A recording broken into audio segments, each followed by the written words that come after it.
तो मैं हूं अभिनव तोषांशु पांडे और हमारे सामने है एक बड़ा ही इंटरेस्टिंग सवाल कि हम लोगों ने सुना है कि धरती गोल है और धरती के अंदर बहुत सारे लेयर्स हैं, जैसे कि क्रस्ट है, मेंटल है और कोर है। और इन सब की जो है गहराई दी गई हुई है, ये कितने मोटे हैं, इसका मटेरियल क्या है और अ, इनका टेम्परेचर क्या है, ये सारी बातें की गई हैं। लेकिन अब हमारे पास में एक जो सवाल आता है वो ये है कि क्या किसी ने खुदाई की है और उसके बाद में उसे नापा है? मतलब हमको जो है पृथ्वी के अंदर क्या है इसके बारे में पता कैसे चला?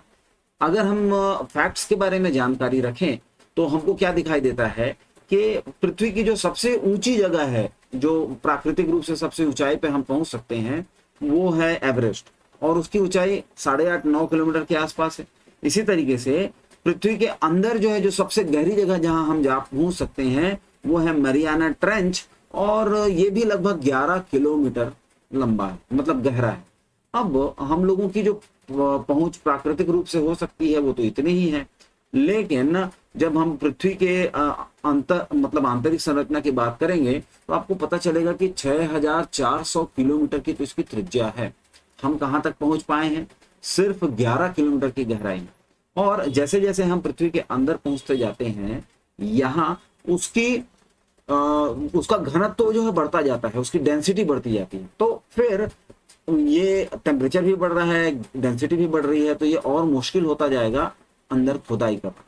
तो आप लोगों को क्या लगता है कि फिर किसी ने पृथ्वी के अंदर क्या है या कितना गहरा है, इसके बारे में जानकारी निकाली तो निकाली कैसे? आइए आज इसी बारे में चर्चा करेंगे। तो सबसे पहले देखो कि ये जो सीन आप लोगों को नजर आ रहा है वो है क्या? ये है अर्थक्वेक, हिंदी में कहेंगे भूकंप। और भूकंप में क्या होता है, पृथ्वी की सतह हिलने लगती है, मकान ढह जाते हैं और बहुत सारी त्रासदी होती है। लेकिन अगर हम इसको ज्यादा गहराई से समझने का प्रयास करें तो भूकंप में भी जो तरंगे उठती हैं, जो कंपन होता है, वो सिर्फ एक प्रकार का नहीं बल्कि बहुत सारे प्रकारों का होता है। जैसे कि ये जो सिस्मिक वेव्स हैं, इसमें है पी वेव्स, यहाँ देखिए पी वेव्स। अब पी वेव्स किस प्रकार के होते हैं भाई? तो पी वेव्स ऐसे होते हैं जिसमें हमारे पास में कंप्रेशन और रेयरफैक्शन है। मतलब यहाँ पर जो है धरती में जो सतह है वो जो है या तो फैलती है या तो सिकुड़ती है, इसको क्या बोल देंगे हम? पी वेव बोल देंगे। इसी तरीके से एस वेव में क्या होता है, यहाँ देखो धरती की सतह जो है वो ऊपर नीचे हो रही है और जैसे पानी में लहरें बनती है उस तरीके से यहाँ पे लहरें बन रही हैं। फिर आगे देखेंगे आर वेव्स में क्या होता है कि वो सतह का एक ही हिस्सा जो है गोल गोल घूमने लगता है। और एस वेव में आगे पीछे, मतलब सतह के लंबवत तो जो है मोशन होता है, लेकिन यहाँ पर ग्राउंड जो है वो ऊपर नीचे होने की बजाय दाएं बाएं जो है खिसकने लगता है। तो इस प्रकार से हम लोगों ने 4 प्रकार की जो है भूकंप की तरंगों के बारे में जाना, 4 प्रकार की सिस्मिक वेव्स के बारे में जाना। इसके बाद में आप लोगों को याद होगा कि हमारी कुछ जानकारियां और हैं। वो क्या है भाई? हमको ये पता है कि जब हम तरंगों के प्रकार देखते हैं तो वहां पर जो है 2 तरंगे होती हैं। एक होती है ट्रांसवर्स वेव और दूसरा होती है लॉन्गिट्यूडनल वेव। एक होती है अनुप्रस्थ और दूसरी होती है अनुदैर्ध्य तरंगे। तो इसमें क्या होता है कि जब हम पानी के ऊपर जो तरंग देख रहे हैं ना, वो एक्चुअली में सिर्फ पानी की सतह पर है, वो पानी के अंदर नहीं जा सकता।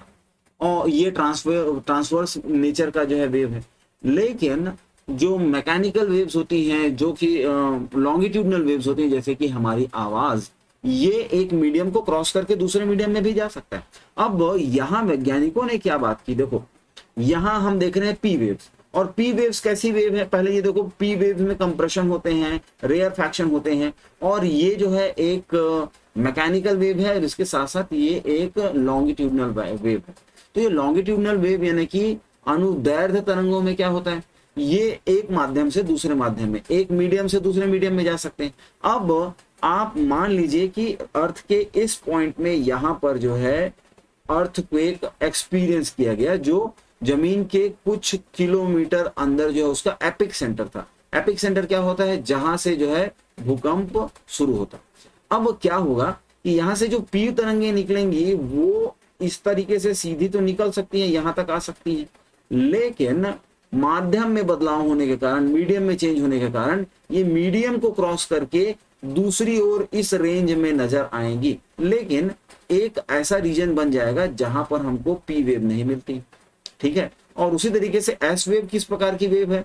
एस वेव जो है ट्रांसवर्स नेचर की वेव है, ये केवल सरफेस में रहती है, यानी कि ये एक ही टाइप के मीडियम में ट्रेवल कर सकती है, दूसरे टाइप के मीडियम में नहीं जाने वाली। और इसलिए एस वेव का असर जो है सिर्फ पॉइंट ए से लेकर पॉइंट बी तक रहेगा, और इसके आगे का जो पूरा रीजन है वो शैडो जोन हो जाएगा।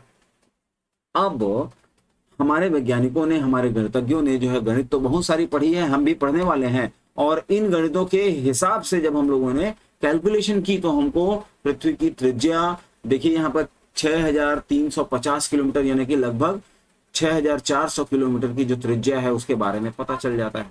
तो इस तरीके से जो है हम बहुत सारी चीजों के बारे में गणित और हमारे आसपास के होने वाली घटनाओं दोनों को मिलाकर सीख सकते हैं। इस प्रकार के परिदृश्य और उनकी कल्पना के साथ साथ उनकी गणना भी की गई। तो ये हम लोगों को सिखाता है कि पृथ्वी के अंदर कौन कौन से कोर हैं। देखिए पहला है क्रस्ट जो 8 से 40 किलोमीटर गहराई का होता है, और यहाँ पर कुल मिला के जो है सिलिकॉन जो है ज्यादा पाया जाता है। फिर मेंटल में क्या होता है, देखो ये 2900 किलोमीटर जो है क्या कहना चाहिए चौड़ा जो है एक लेयर है, और इसमें नाइट्रोजन, सल्फर, इसके कंपाउंड जो है ज्यादातर मात्रा में मिलते हैं। अब मेंटल क्रॉस करके हम कोर की ओर पहुंचेंगे तो आउटर कोर में एल्निको होता है, मतलब एल्यूमिनियम, निकल, कोबाल्ट, और इनर कोर में नीफे होता है, मतलब कि आयरन और निकल होता है। अब यहाँ हमको ये भी जानना है, देखो ये जो क्रस्ट है ये जो है सॉलिड स्टेट में होता है, ये जो मेंटल है ये भी सॉलिड स्टेट में होता है, जो आउटर कोर है ये लिक्विड स्टेट में होता है, और इसके बाद में इनर कोर जो है दोबारा सॉलिड स्टेट में आ जाता है। इसका मुख्य कारण क्या है, इनके स्टेट चेंज होने में प्रेशर की क्या भूमिका है, ये आप मुझे कमेंट सेक्शन में बताएंगे। ये रही आज की हमारी जानकारी। ऐसी ही बहुत सारी इंपॉर्टेंट चीजें हम सीखते रहेंगे।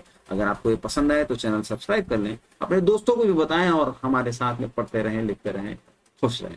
चलिए मिलते हैं अगले वीडियो में, और तब तक के लिए धन्यवाद, बाय बाय।